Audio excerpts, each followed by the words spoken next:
Saudara-saudara yang saya kasih di dalam Tuhan Yesus Kristus, dimanapun saudara-saudara berada, kita akan bersama-sama merenungkan firman Tuhan yang pada hari ini didasarkan pada Injil Matius pasal yang ke-12, ayat 15b sampai dengan ayat yang ke-21. Saya akan membacakannya demikian. Banyak orang mengikuti Yesus dan ia menyembuhkan mereka semuanya. Ia dengan keras melarang mereka memberitahukan siapa dia, supaya genaplah firman yang disampaikan oleh Nabi Yesaya. Lihatlah, itu hambaku yang kupilih, yang kukasihi, yang kepadanya jiwaku berkenan. Aku akan menaruh rohku ke atasnya, dan ia akan memaklumkan hukum kepada bangsa-bangsa. Ia tidak akan berbantah atau tidak akan berteriak, dan orang tidak akan mendengar suaranya di jalan-jalan.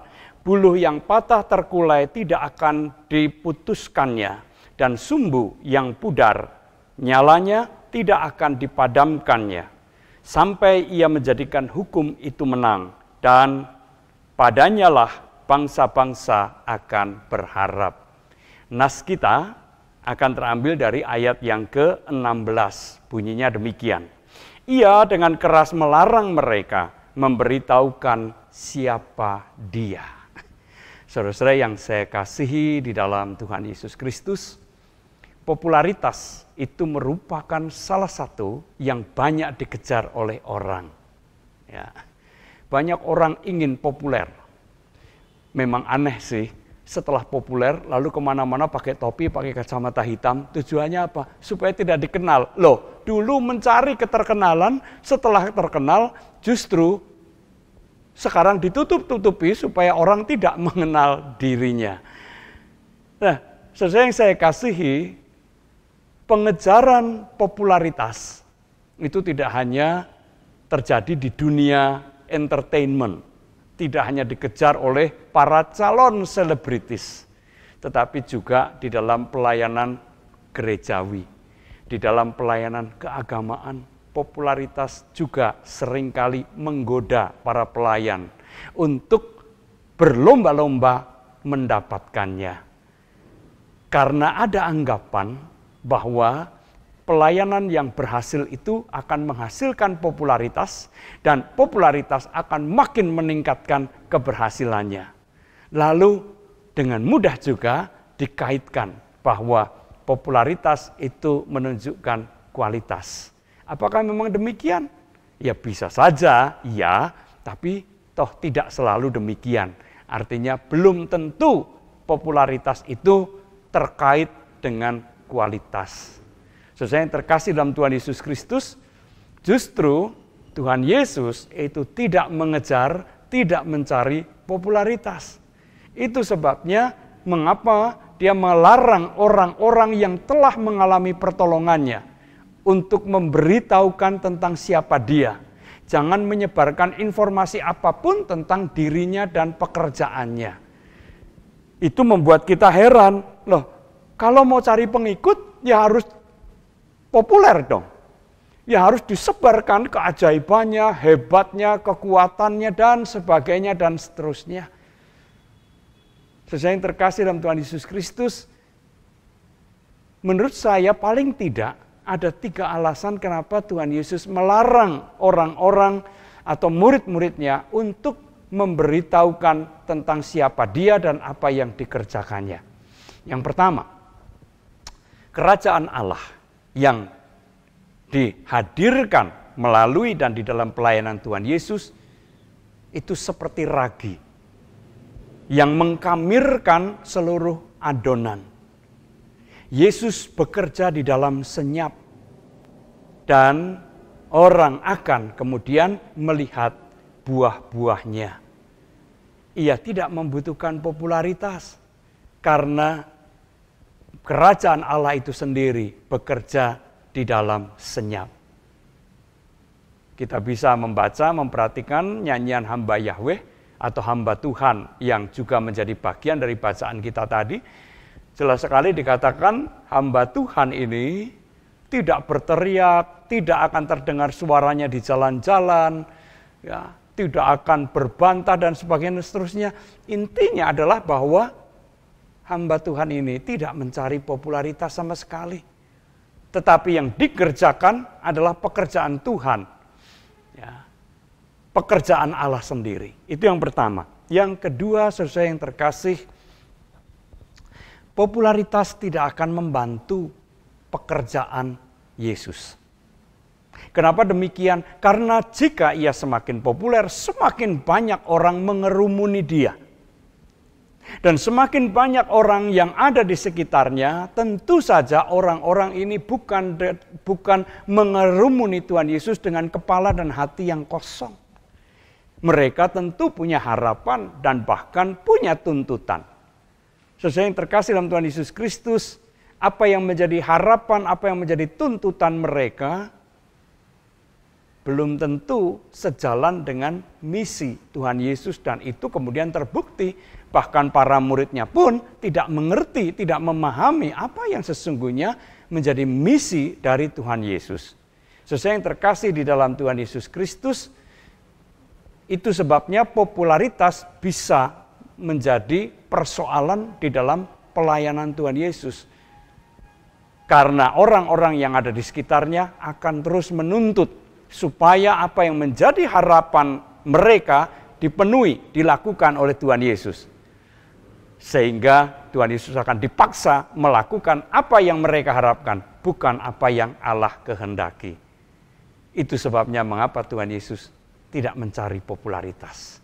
Dan hal yang ketiga, semakin ia populer, semakin ia dikenal banyak orang, dan Yesus memang sadar bahwa pekerjaannya ini, pelayanannya ini, ajarannya yang disampaikan oleh Tuhan Yesus akan menyebabkan terjadinya konflik dengan para pemuka, dengan para pemimpin, dengan otoritas keagamaan pada masa itu. Nampaknya konflik memang tidak terhindarkan oleh karena posisi, ajaran, dan misi Tuhan Yesus sungguh-sungguh berbeda secara diametral dengan para pemimpin keagamaan itu. Konflik memang tidak terhindarkan, tetapi Tuhan Yesus mau menunda saat konflik itu memuncak. Dan itu sebabnya mengapa Tuhan Yesus sering mengatakan belum waktunya, belum saatnya. Belum saatnya ia menantang secara terbuka pemimpin agama yang telah menyelewengkan ajaran-ajaran keagamaan pada masa itu. Saudara yang terkasih dalam Tuhan Yesus Kristus, itu nampaknya yang menjadi alasan mengapa Tuhan Yesus melarang orang-orang untuk memberitakan atau menyebarkan tentang dirinya dan pekerjaannya. Nah, saudara yang terkasih, sebagai pelayan-pelayan Tuhan, ya tidak hanya pendeta tetapi juga aktivis, bahkan juga sebagai orang-orang Kristen yang mempunyai komitmen untuk melakukan kehendak Tuhan, untuk melayani Tuhan dan melayani jemaatnya, popularitas itu menjadi salah satu godaan yang harus diwaspadai. Apakah salah mengejar popularitas? Dalam batas-batas tertentu mungkin itu tidak ada masalah, tetapi selalu harus diwaspadai bahwa popularitas yang terus dikejar pada akhirnya pasti akan menyimpangkan kita dari nilai-nilai yang selama ini kita anut, dari message, dari pesan yang mestinya kita sampaikan, maupun juga dari kebenaran yang harusnya kita wujud nyatakan.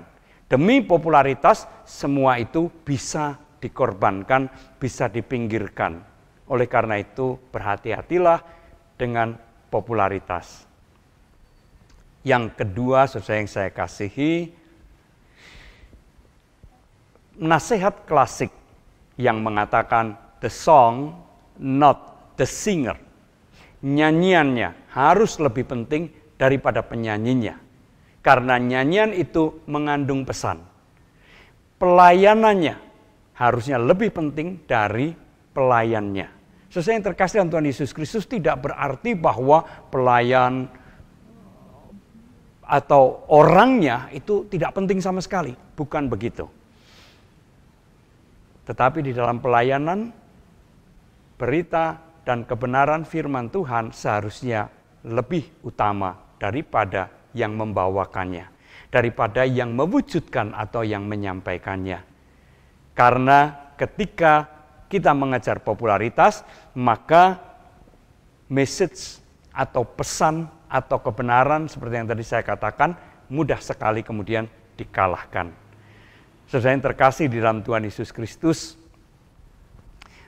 ketika pandemi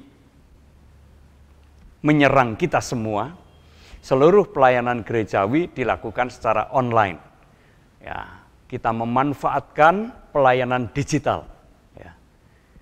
Lalu kemudian apa yang terjadi? Sebuah kecenderungan yang kemudian menjadi umum adalah melihat berapa viewernya, berapa penontonnya, dan syukur-syukur berapa yang memberikan atau memencet tombol like. Ya. Itu godaan yang besar sekali. Sejak awal banyak orang yang mengingatkan, hati-hati, jangan kita terjebak dengan viewer ataupun jumlah viewer. Harus fokus pada pelayanan, bukan pada berapa banyak yang menyaksikannya. Saudara yang terkasih dalam Tuhan Yesus Kristus, itu bukan berarti bahwa itu semua tidak penting, tetapi berhati-hati berarti jangan sampai kita jatuh pada jebakan viewer dan like tadi. Dan hal yang ketiga, saudara yang saya kasih dalam Tuhan Yesus Kristus, ketulusan pelayanan itu penting dijaga. Dan oleh karena itulah, jangan mengorbankan pelayanan kita hanya sekedar untuk mencari popularitas, mencari pujian. Seperti Tuhan Yesus yang pesan yang disampaikan oleh Tuhan Yesus ketika berbicara tentang doa, tentang puasa. Ya. Kalau melakukan semuanya itu, lakukanlah secara tersembunyi. Artinya, biarlah kita melakukan dengan penuh kesungguhan dan ketulusan, bukan sekedar untuk mencari pujian. Karena ketika pelayanan itu dimaksudkan untuk mencari pujian, maka ketulusan yang ada di dalamnya patut untuk diragukan. Mari kita melayani Tuhan dengan penuh ketulusan, mari kita mengutamakan kebenaran Tuhan untuk disampaikan dan diwujud nyatakan kepada orang-orang yang ada di sekitar kita. Tuhan memberkati kita semua. Amin. Mari kita kembali, kita berdoa. Bapa di dalam surga, kami bersyukur jikalau kami boleh merenungkan firman-Mu, boleh mengingatkan kami akan kecenderungan-kecenderungan yang ada di sekitar kami, dan biarlah kiranya kami semakin menjaga pelayanan kami, tetap tulus, tetap murni, dan sungguh untuk memuliakan Tuhan dan menjadi berkat bagi sesama kami. Terima kasih, di dalam nama Tuhan Yesus kami berdoa. Amin.